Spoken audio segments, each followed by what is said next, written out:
Recording in progress. आपके पास wash glasses होंगे, आपके पास स्पैचुलास होंगे, आपके पास ये 4 केमिकल्स होंगे, HCl, NaOH, oxalic acid, sodium carbonate, phenolphthalein भी इसके अंदर यूज़ होगा, मिथाइल ऑरेंज भी यूज़ होगा।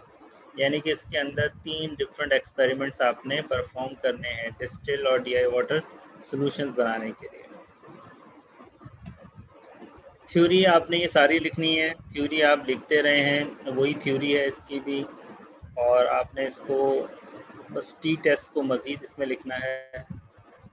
टी टेस्ट मैंने थ्योरी सारी इसमें से निकाल दी है क्योंकि आपको वो 2 स्लाइड्स 2 एक्सपेरिमेंट्स में मिल चुकी है, तीसरे में मैंने हटा दी है, और तीसरे में टी टेस्ट की तो यही है। टी टेस्ट के अंदर मज़ीद एडिशन आप क्या करेंगे, ये वाला करेंगे। सर जी जी सर मतलब थ्योरी तो मतलब वही रिपीट हो रही है ना, तो अगर जर्नल में भी हम सिर्फ डायरेक्ट उसमें लिखते हैं तो चलेगा? मतलब पहले चलें वाले इसमें प्रैक्टिकल में लिख लें और उसके बाद फिर दोबारा दूसरे में वही चीज पहले में भी लिखी हुई है तो दूसरे में फिर लिखना जरूरी तो नहीं है? दोबारा लिख लें, लेकिन ये 3rd टाइम हो रहा है तो इसमें ना लिखें, ठीक है। जी सर, इसीलिए बोल रही हूँ। ओके।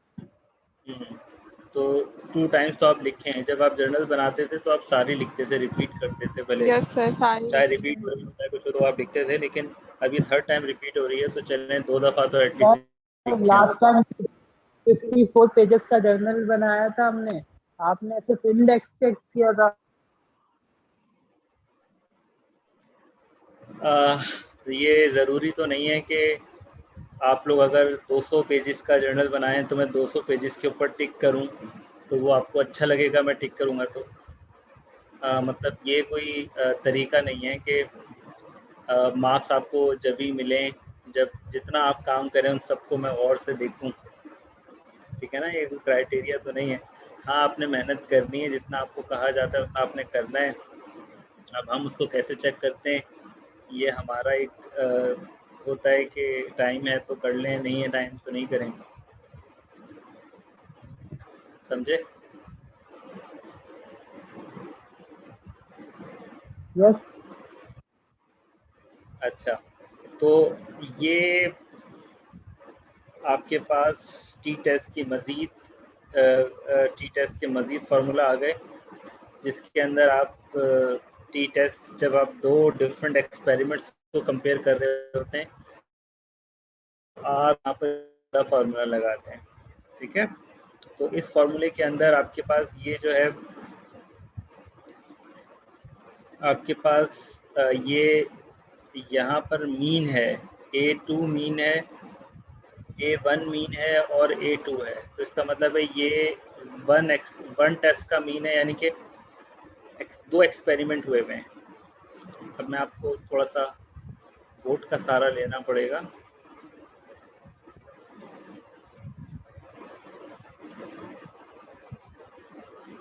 अब यहाँ पर आप इसकी बेसिक थीम को समझेंगे। हम असल में बात कर रहे हैं HCl की कंसंट्रेशन की, ठीक है। तो HCl की कंसंट्रेशन आप HCl एक सेकेंडरी स्टैंडर्ड सोल्यूशन है, बनेगा जब इसका सोल्यूशन सेकेंडरी स्टैंडर्ड होगा तो इसके साथ आप करवा देंगे सोडियम कार्बोनेट का टाइट्रेशन, सोडियम कार्बोनेट की टाइट्रेशन करवा देंगे आप, ठीक है। जब सोडियम कार्बोनेट के साथ इसका रिएक्शन कराएंगे तो सोडियम कार्बोनेट प्राइमरी स्टैंडर्ड है, ठीक है, ये सेकेंडरी स्टैंडर्ड है। तो इससे जब आप इसकी टाइट्रेशन कराएंगे तो इसकी कंसंट्रेशन से इसकी कंसंट्रेशन आपको निकल जाएगी, ठीक है, मालूम हो जाएगी। यही आप टाइट्रेशन में करते हैं। तो ये तो हो गया मेथड, ठीक है, ये डायरेक्ट मेथड हो गया। फिर इनडायरेक्ट मेथड में क्या होगा, इनडायरेक्ट मेथड में सबसे पहले आपने क्या करना होगा, NaOH की कंसंट्रेशन मालूम करनी होगी, क्योंकि NaOH भी क्या है, सेकेंडरी स्टैंडर्ड है।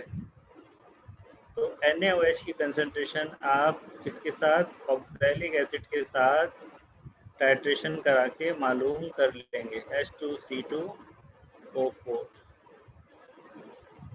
ठीक है। इसके साथ आप जब इसकी टाइट्रेशन कराएंगे, क्योंकि ऑक्सैलिक एसिड प्राइमरी स्टैंडर्ड है, तो चूंकि इसकी कंसंट्रेशन चेंज नहीं होती, इससे आप इसकी कंसंट्रेशन मालूम कर लेंगे। ये क्या है, प्राइमरी स्टैंडर्ड है, ये क्या है, सेकेंडरी स्टैंडर्ड है।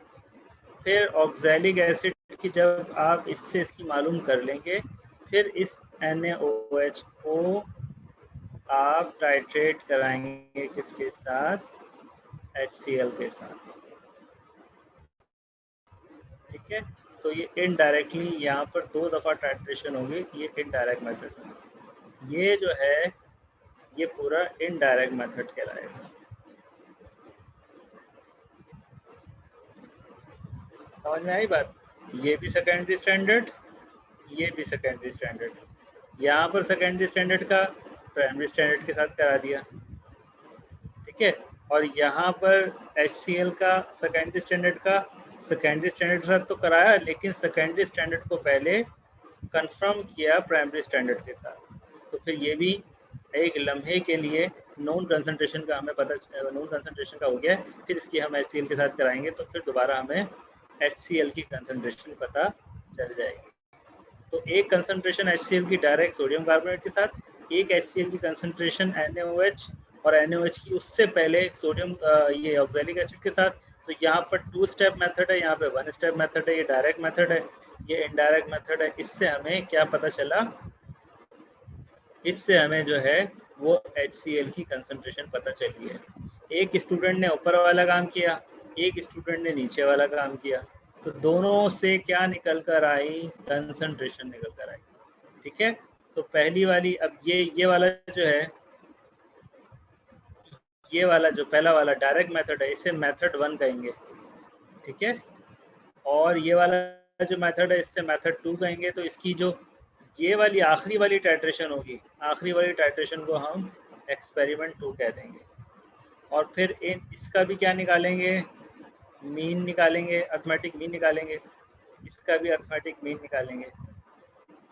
ठीक है, ये 1 हो गया। फिर इसका स्टैंडर्ड डेविएशन निकालेंगे, और इसका भी स्टैंडर्ड डेविएशन SD कह लो। ठीक है, और इसका भी SD1 कह लो इसको, और इसका SD2 कह लो। तो अब ये 2 चीज़ें हैं, इन 2 मीन और स्टैंडर्ड डेविएशन, मीन और स्टैंडर्ड डेविएशन, ये चीज़ें जो हैं फॉर्मूला में पुट होंगी, और फॉर्मूला में पुट होकर T की वैल्यू निकल कर आएगी। ठीक है, अब यहाँ तक समझ में आ गया सबको? Yes sir. अच्छा, वैसे प्रैक्टिकल के अंदर मैंने एग्जाम्पल भी रखी है ताकि आप इस चीज़ को समझ सकें। तो इसका जो मेन फार्मूला है वो नीचे वाला है। इसे SA1 प्लस SA2 को क्या कहते हैं, S पूल्ड कहते हैं, S पूल्ड, SP कह सकते हैं इसको। और ये इसका फार्मूला है। इसका फार्मूला यहाँ पे थोड़ा डिफरेंट लिखा हुआ है फार्मूला एक ही, बट शक्ल में थोड़ा सा डिफरेंट लग रहा है। वहाँ आपको जब प्रैक्टिकल की स्नैपशॉट्स लगेंगी तो उसमें क्लियर हो जाएगा। यहाँ से आप जब इसकी इस पूरे की वैल्यू निकाल लेते हैं, इसको SP कहते हैं। इस SP को यहाँ पर आप पुट करेंगे और ऊपर दोनों के मीन माइनस करेंगे, जो भी है जिस तरतीब से है। N1 क्या है, नंबर ऑफ 1, यानी कि पहले एक्सपेरिमेंट की तमाम ऑब्जर्वेशंस, N2 की तमाम ऑब्जर्वेशंस, यानी कि N1 अगर 5 टाइम्स ये टाइट्रेशन की है, 5 टाइम्स ये की है, तो इसकी 5 रीडिंग और 5 रीडिंग, 5 + 5 क्या हो गई, 10, सॉरी ऊपर मल्टीप्लाई हो रही है, और नीचे क्या हो रही है, 5 + 5। ठीक है, तो इस तरह से नीचे क्या हो रही है, ऐड हो रही है, ऊपर मल्टीप्लाई हो रही है, नीचे ऐड हो रही है। और उसका रूट पूरी टर्मिनोलॉजी से डिवाइड करके मल्टीप्लाई करा देंगे आप। ठीक है, तो ये इस तरह से होता है। ये वही टेबल है जो आप लोगों ने यूज़ किया था टी टेस्ट में, यहाँ पर भी यही होगा। ये इक्वेशंस हैं। सबसे पहले डायरेक्ट मेथड में HCl का सोडियम कार्बोनेट के साथ आपका रिएक्शन होगा, और फिर उसके अंदर क्या बनेगा, हाइड्रोजन कार्बोनेट, कार्बोनिक एसिड जिसे कहते हैं, और सोडियम क्लोराइड बनेगा। ठीक है, इसके 2 HCl के 2 मोल यूज होंगे और NaCl के 2 बनेंगे। इनडायरेक्ट मेथड में पहले ऑक्सैलिक एसिड का NaOH के साथ कराएंगे, और उसका फॉर्मूला ये बनेगा, और उसके बाद NaOH का HCl के साथ कराएंगे।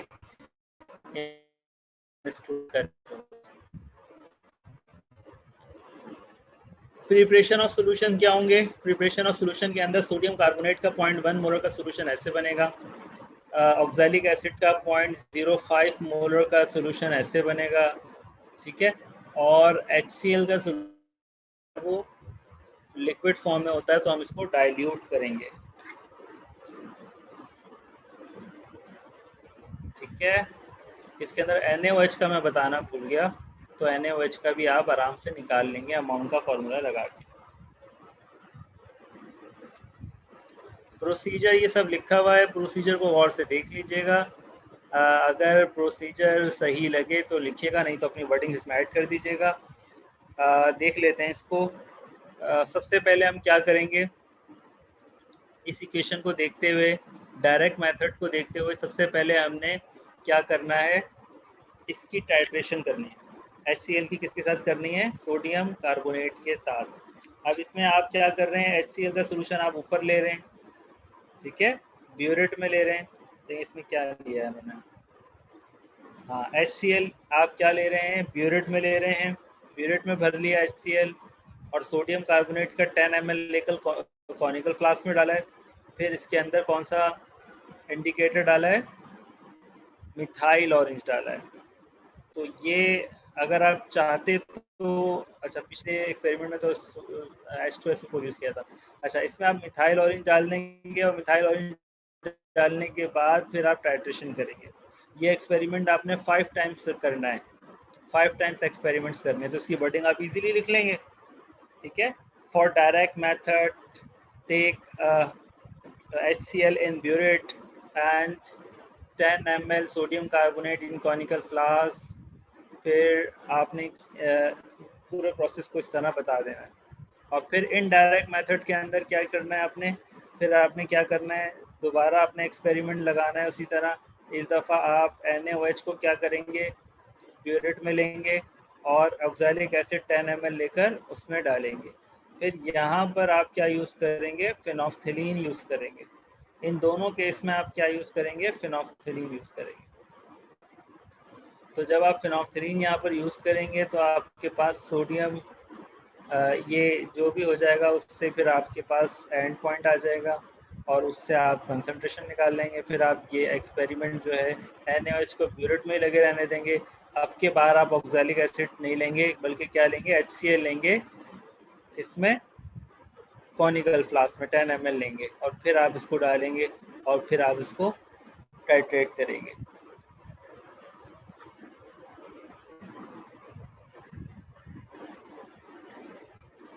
अच्छा, ऑब्जर्वेशन में डायरेक्ट मेथड में क्या हो रहा है, डायरेक्ट मेथड में आपके पास in burette HCl, in conical flask sodium carbonate, indicator methyl orange, और आपके पास ऑरेंज टू पिंक आएगा कलर एंड पॉइंट पर।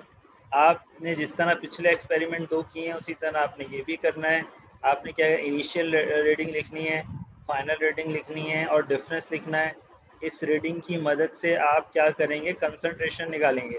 कंसंट्रेशन आप निकालने के बाद आप क्या करेंगे, ये इस तरह से आप कंसंट्रेशन निकालेंगे। ये एक पहली बारी निकाल के रखी हुई है, बाकी आपने खुद इसी फॉर्मूले को इसी तरह यूज़ करते हुए निकालनी है।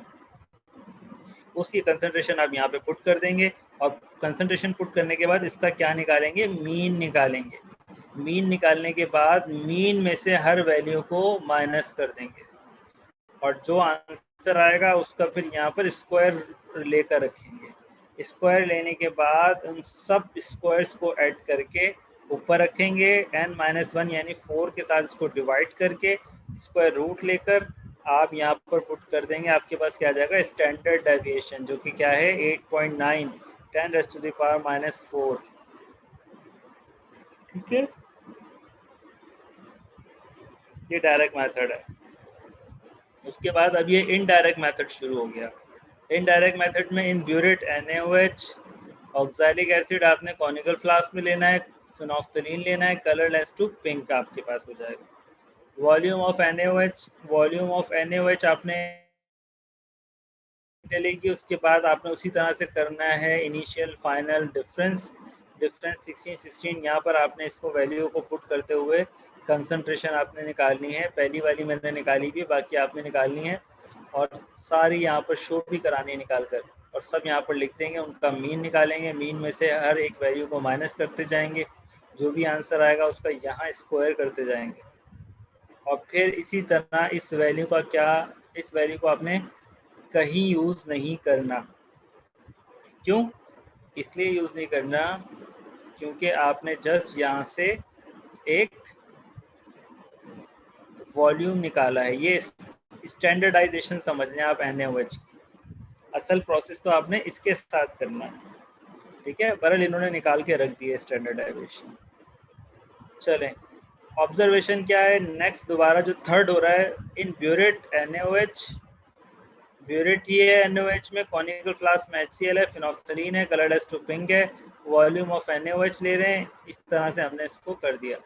बिल्कुल उसी तरह से यहाँ पे डिफरेंस का एक कॉलम गायब है, आप डिफरेंस का एक कॉलम यहाँ पर लगाएंगे। ये इसमें मिस्टेक है, स्टूडेंट ने थोड़ा जल्दी फास्ट काम करने के चक्कर में भूल गया है वो। अच्छा, डिफरेंस का कॉलम आखिर में बना दिया उसने गलती से, ठीक है, तो ये बीच में आ जाएगा। अच्छा, तो इसका आपने करना है, असल डेविएशन जो है वो ये है, स्टैंडर्ड डेविएशन उसी तरीके से मालूम करके अब इस स्टैंडर्ड डेविएशन और इसके मीन को सबसे पहले वाले डायरेक्ट मेथड वाली उससे आप कंपेयर करेंगे। तो कंसंट्रेशन, एक की कंसंट्रेशन मैंने निकाल दी है, दूसरे की आप निकाल लेंगे, फॉर्मूला गौर से देख लेंगे कि इसका मोल कितना यूज़ किया, ये भी आपको इसमें नज़र आ जाएगा। ये SP कहलाएगा, S पूल्ड कहलाएगा। SP की वैल्यू पहले निकालेंगे, ये इस तरह से आप निकालेंगे, और दोनों का जो ये निकल कर आया था, क्या कहते हैं, जो मीन में से वैल्यू निकालने के बाद स्क्वायर करने के बाद उन सब का जो एडिशन है ये वो है, ठीक है। ये पहले वाले का है, ये दूसरे वाले का है, यानी कि ये फॉर्मूला थोड़ा सा आपको वही है फॉर्मूला, इसको समझने की ज़रूरत है, तो ज़रा इसको देख लीजिएगा। मिसाल के तौर पे ये जो SP है, इसका फॉर्मूला मैं यहाँ पर दोबारा से लिखता हूँ ताकि आपको समझ में आए।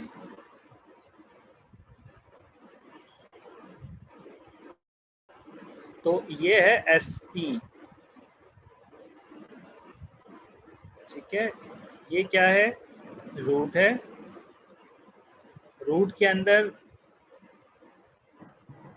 एक्सपेरिमेंट नंबर 1 का है और ये एक्सपेरिमेंट नंबर 2 का है। अब ये है क्या, ये समीशन मीन माइनस सारी वैल्यूज XI कह लेते हैं इसको, ठीक है। ये उनका सबका एडिशन है, और यहाँ पर समीशन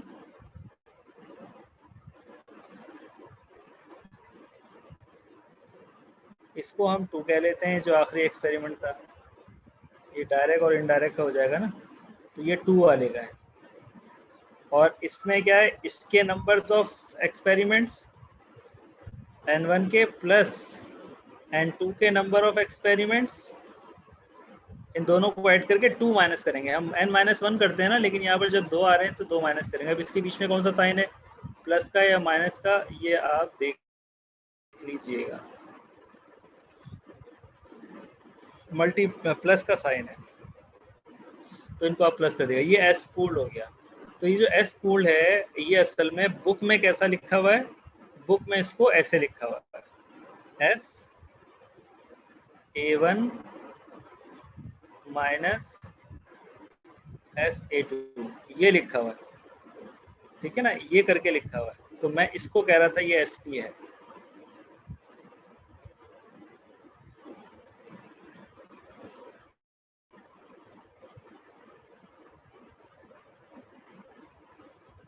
सब अपना नाम लिख के भेज दें, अटेंडेंस लगा दें। अच्छा, ये निकालने के बाद, S पूल निकालने के बाद फिर आपने T टेस्ट के अंदर नीचे SP देखें यूज होता है। तो SP के अंदर ये X1 यानी कि मीन की वैल्यू रखनी है, mean 1 minus mean 2 divide by SP, और फिर यहाँ पर N1 मल्टीप्लाई बाय N2, नीचे क्या है N1 प्लस N2। इनको इस तरह से स्क्वायर रूट लेके इसको इसके साथ सॉल्व करना है। फिर आपके पास टी की वैल्यू जिस तरह आप इसको सॉल्व करेंगे आपके पास ये आ जाएगी। टी की वैल्यू क्या होगी 1.413 टी टेबुलेटेड। इसको अगर टेबल फॉर्म में हम देखें तो हमारे पास 239 आ रहा है। कैसे? 5 वैल्यूज इसकी हो गई, 5 वैल्यूज इसकी हो गई, 5 और 5 10, 10 में से निकाले 2 क्या 8। तो हम 8 को देखते हैं ज़रा।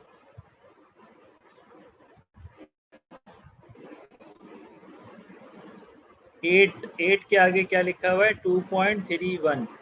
तो 2.31 से हम इसको क्या करेंगे कंपेयर करेंगे। 2.31 लिखा हुआ है तो 1 लिख दीजिएगा। अच्छा टी कैलकुलेटेड क्या है 1.41।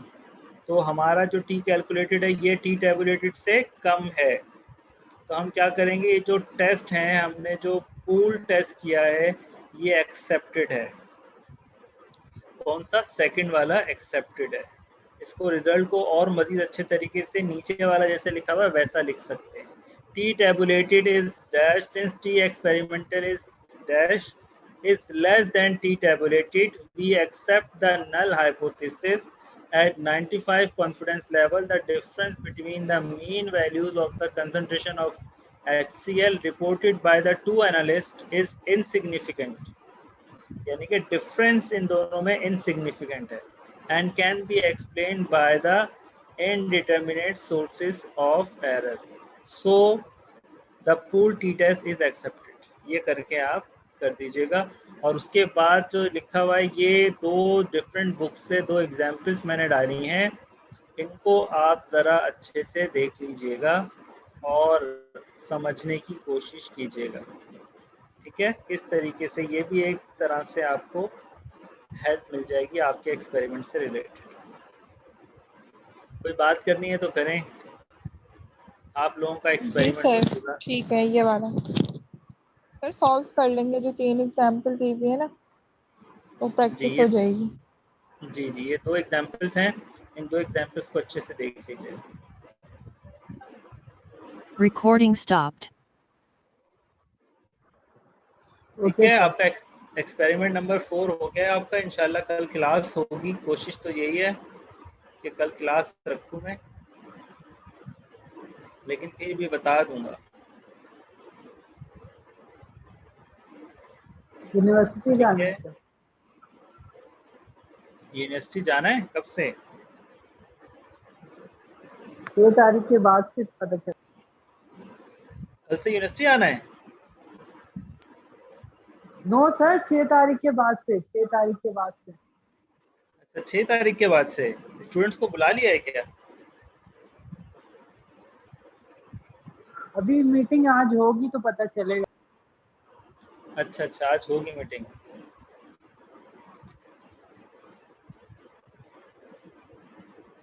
अरीबा जी सर। माइक अपना कैमरा ऑफ करें।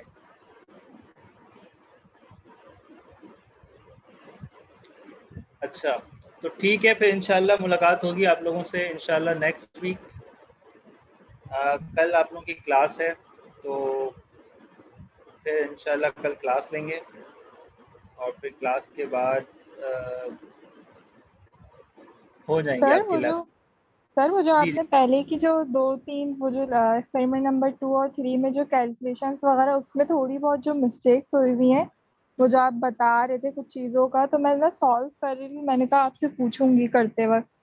कुछ मिस्टेक्स कहीं पे हुई हुई हैं कौन एक्सपेरिमेंट सी? नंबर 2 और 3 में, जो कैलकुलेशन और ऑब्जर्वेशन जो नहीं, उनमें जो कॉलम्स वगैरह बने हुए हैं हाँ जब हाँ आप हाँ पढ़ा भी रहे थे, उसमें आपने कहीं पे कुछ चेंजिंग भी करवाई थी। जी जी तो सर मैं अभी कर रही हूँ, करके ना फिर मैं आपसे पूछूंगी जहाँ जहाँ पे जो जो चेंजिंग थी ना, ठीक है क्योंकि पूछ मिस्टेक्स लीजिए। हुई हुई थी उसमें बहुत। हाँ वो आप मुझसे पूछ लीजिएगा और करके फिर अगर आप चाहें तो जो मिस्टेक्स हैं उनको आइडेंटिफाई करके भेजो, मतलब लगा दीजिएगा ग्रुप में ताकि स्टूडेंट्स देख लें। ओके सर ठीक है। ठीक है इधर चलें तकिए भी ठीक, नहीं। बहुत शुक्रिया, अल्लाह हाफिज़।